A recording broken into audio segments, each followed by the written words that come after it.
Folks, it's time for the final March of the Lich King card review. As of these 5 Warlock cards, every card in the expansion has been revealed, and we got 2 legendaries this time around. A lot of these got leaked early in the Death Knight show match, but still some stuff to talk about here. Starting off with Darkon Drathyr. This is actually a card I had pop up in a game during the DK matches. It is an 8-mana 6/6 undead for Warlock lifesteal. At the end of your turn, deal 6 damage to the enemy hero. So lots of 6s, spooky. And what this means is, you plot this down and you've got a net 12 health swing. You're dealing 6 and healing 6, and because this minion itself has lifesteal, probably becomes a little bit of a threat for the opponent. If they're not ending the game right away, then they kind of have to deal with the Drathyr. Maybe trading it a couple times, maybe you net some extra heals on this one.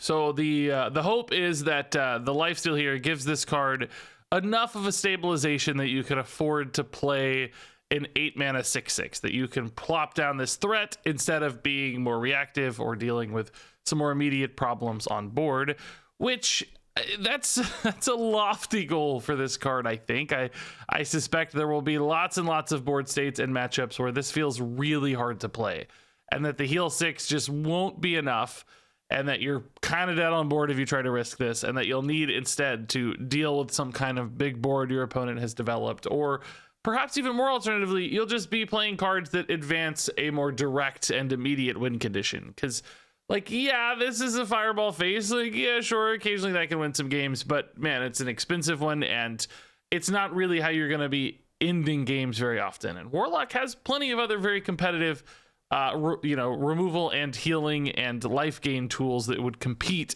for a slot with the Darkon Drathyr here. So ultimately, to me, this feels like a really big mana commitment for this sort of effect. And even though I can envision some matchups and scenarios where, you know, it's a slower game, it's grindier, you're both Renathal decks, yeah, sure, you can probably afford to spend 8 on Darkon Drathyr in those matchups. Now, what I think that means is, for this to be good, you're going to have to cheat it out somehow. You're going to have to scale it somehow. You're going to have to, like, create, multiple copies of it somehow. At a base level, I just don't think this card gets there on its own merits. As some kind of, like, setup thing, maybe for a big deck, maybe for some kind of cheese or shenanigans. I mean, we did see this card earlier in the expansion, if you remember, the Amorphous Slime. This could, like, discard your Darkon as an undead and then summon it a little bit earlier. We're going to see some Deathrattle synergies a little bit. I don't totally love all of that. It still feels like that's pretty expensive, pretty risky. You're building your deck really specifically for just 1 or 2 cards. And the payoff comes pretty late in the game for all of this setup for cards that are really conditional and only work well contextually together. So a lot of problems to solve for a card like this one to be good, which typically that means people go for the easier win conditions, the easier lines. And I suspect Darkon Drathyr, despite this being a card I love, despite this mattering a lot off random generation, it's a cool card to exist, probably not a card that's getting run in a lot of decks. So next up here is the Infantry Reanimator. This is, I guess, kind of a big undead synergy card. 6 mana 4/4. Resurrect a friendly undead and give it reborn. So this is like real Psychopomp vibes. Priest card for 4 mana, but I don't think it looks as good, really. You don't really care that this is a 4/4 much. That's not going to be a huge impact by turn 4. This is limited to specifically undeads. That does give you a little bit more control. You could try to build a deck that's only running like big, crazy undead. I mean, maybe Darkon Drathyr, for instance. It's not the best example, though, because that's 8 mana. It might be hard to get down in time. I don't think you're excited to play your Infantry Reanimator as much on turn 9. You probably want to hit this as quickly as you can in order to really snowball some stats. That said, you're probably using smaller undead for this. Now, Warlock did get the 5 mana 7/7 Savage Ymir Jar printed, which clearly, if you play a Ymir Jar on 5 or cheat it into play somehow, and you bring it right back with your Reanimator on 6, like, yeah, that's gonna feel pretty good. But number one, if you're playing this straight up, it might discard your Reanimator, and that's one good minion, right? And you're not always going to have that curve, or in fact, you're rarely going to have exactly that curve that you need. So I don't think that's enough to really bail out the Infantry Reanimator. I think you need, a consistently large enough pool of undead minions to make this feel worth it. And at what mana cost do they feel worth it? Maybe like 4 mana minions getting resummoned feels worth it, because I'm comparing this like Pet Collector and Hunter, right? That just kind of always works. It's a 5 mana 4/4 that's summoning stuff. Yeah, it's not getting reborn, but it's creating some of these like crazy lines in Beast Hunter. I don't see Warlock doing that as consistently. This requires more setup. It comes down later. It's far less reliable in a lot of ways, and it has a pretty tight deck building restriction as well for this undead aspect, which I guess is similar to the Beast aspect of Pet Collector, but sure feels a lot harder at this stage to activate well. So all in all, this card seems to me like it's going to be really hard to get down soon enough to make an impact, and hard to build a deck around to support well. So here's actually a pretty cool card, Twisted Tether. This is a 4 mana shadow spell. Destroy a minion and give its stats to a random undead in your hand. So this has got a little bit of like righteous defense vibes for Paladin, gaining some stats and some removal. That's more soft removal, debuffing it to 1/1. But this just straight up kills the thing for you, which, yeah, of course, if you have any undead in your deck and you're looking to run some single target removal, Twisted Tether becomes really interesting. You've got, you know, typical costed single target removal for a targeted single target removal like this. And then, you know, if you're killing 8/8s, getting an extra 8/8 on a minion in hand, that's a big deal, right? You could really swing some monster stats. Maybe you hit your Drathir, and because a 14/14 lifesteal, that's a little more interesting to me. That could definitely create some awkwardness on board. So as far as like single target 4 mana removal goes, this looks like one of the best ones we've seen in a very, very long time. It is conditional to that undead, but I suspect every deck will have a couple undead. You know, there are a lot of undead minions that aren't about being undead, that just happen to be undead, and that'll give this enough consistency that I suspect a Renathal deck or two has a lot of room for Twisted Tether type cards just to create some pretty big swings. So next up we have Warlock's other legendary here. This is the Devourer of Souls. This one got leaked as well. 1 mana 1/3. After a friendly minion dies, gain its Deathrattle. So you know, that's a pretty cool effect, right? If you have a lot of Deathrattles going off, of course, this thing could become a monster bomb all in its own right. Quite literally, perhaps, with things like Naval Mines. You could do some Tamsin's Phylactery setups to make your Devourer of Souls go absolutely crazy. I don't think that's necessary in, you know, a Tamsin Phylactery OTK deck. They kind of just always get there anyway. They don't often need a lot of help. But you can certainly see why this card has so much output potential. It could get 4 or 5 crazy Deathrattles and be absolutely monstrous for 1 mana. And the fact that this is 1 mana is what I think actually makes it really interesting. If it were any more expensive, this might be really hard to slot into a turn, because often, as it stands right now, you know, if you're playing out Deathrattle stuff, there's a good chance it's not going to be there into your next turn. So you have to find the right moment to have a lot of things to trade in or things to instantly activate as far as Deathrattles are concerned by killing off your own minions.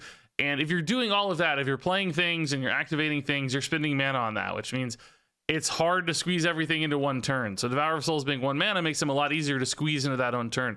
So you're not relying on leftover boards in order to enable the Devourer of Souls. You can actually just set up your own turns all at once, and he's easier to slot in at 1 mana. If he were 2 or 3, I think that would feel almost impossible to get everything done soon enough to matter. But at 1 mana, there's some possibilities there to create you know, this kind of build your own crazy Deathrattle payoff card. He is still delayed in that world. Like, it takes him a while to go off unless you're also killing him off. But still, there's a lot that can be done for a single 1 mana card. And I think that's promising. I don't know that there's anything right now that's really exciting to set this up. But, you know, we got a year with this card. There's going to be more Deathrattles get printed, whether neutral or Warlock. And that means the Devourer of Souls is definitely a card to keep an eye on. So I suspect not a deck that's going to come together today in this expansion, but 6 months from now, who knows? This could be a pretty powerful card. And then next up here, we have our Deathrattle enabler. It's Shallow Grave, a new 2 mana spell. This one's going to trigger a friendly minion's Deathrattle and then destroy it. So this is the kind of thing I was talking about with Devourer of Souls, of course, right? Now this one won't gain off the trigger, but when it dies, of course, it will gain some Deathrattle. So you could play some small Deathrattles or just 1 or 2 medium-sized ones, right? And then kind of go off with a couple Shallow Graves, activate all those big Deathrattles. Devourer of Souls is there to eat some extras. You could even maybe Shallow Grave him if it made sense somehow. But this is the, like, you know, Deathrattle package coming together. And, you know, it's got like Feign Death vibes, of course. There are Deathrattles that are good to activate. There's a lot of like backloaded Deathrattles where the front half of the minion sucks and the back half is really what you're looking for. And using Shallow Grave to pump those out, it kind of makes sense. If you think about like a Burning Blade Acolyte, right? Just ignore the 1/1 part. I want the 5/8s right now. Shallow Grave basically says, okay, this allows me to get 2 5/8 taunts into play right now if I spend 2 mana extra for the Shallow Grave. And then maybe your Devour of Souls has some Burning Blade Acolytes in it as well. Ultimately, that example's pretty late in the game. That one's a little shaky, but if you think of a good 3 or 4 mana Deathrattle where you can start doing this stuff on turn 5, on turn 6, maybe then you've got yourself a little bit of a line cooking. And if you hit enough Deathrattles for that critical mass where this has a lot of consistency and you've got some good lines throughout the course of the game, yeah, sure. I kind of get it. 2 mana still feels expensive for these kind of effects. You know, this might have a bit of a Warlock tax. All right, so next up here, or finally here, I guess, we have Shallow Grave, a new 2 mana spell. Trigger friendly minions, Deathrattle, then destroy it. So we've had some of these Deathrattle trigger type cards in the past, you know, stuff like Feign Death, for instance, in Hunter. This one at 2 mana.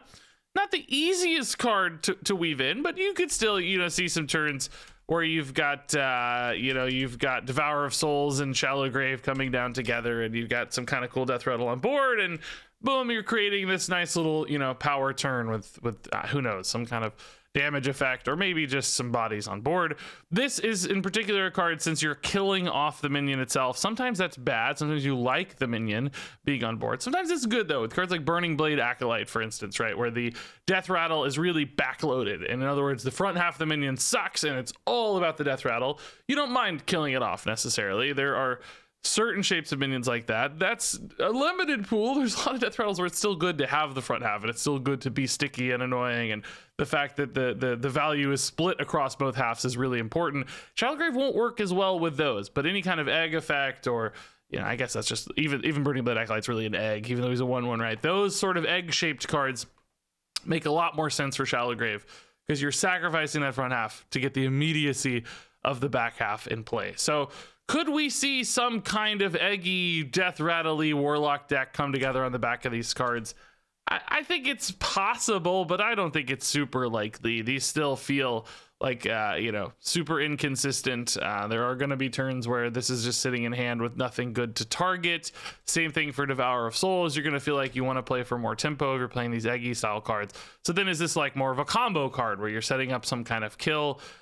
You know, it's possible. I think that's going to have a hard time competing against cards like Tamsin's Phylactery, but, you know, maybe once Phylactery rotates out, then Shallow Grave is left behind, and you're using this to enable some kind of Deathrattle combo killer in combination with Devour of Souls. It's not impossible. It just seems like it's going to be really hard to come together. So, you know, I like Devour of Souls okay, just because it's so cheap and its effect has so much potential. I don't feel the same way about Shallow Grave. This effect does not feel cheap compared to its peers in the past with things like Feign Death, and I think it's more limited to a specific type of card. So, although these do go together, Devour of Souls seems to have more potential to me. Shallow Grave basically has a more like narrow focus. I think you have to have certain kinds of Deathrattle minions. That makes it a lot less likely that this card is actually going to take off and succeed. So some real fringe potential for this one, but I think gonna be hard to use well.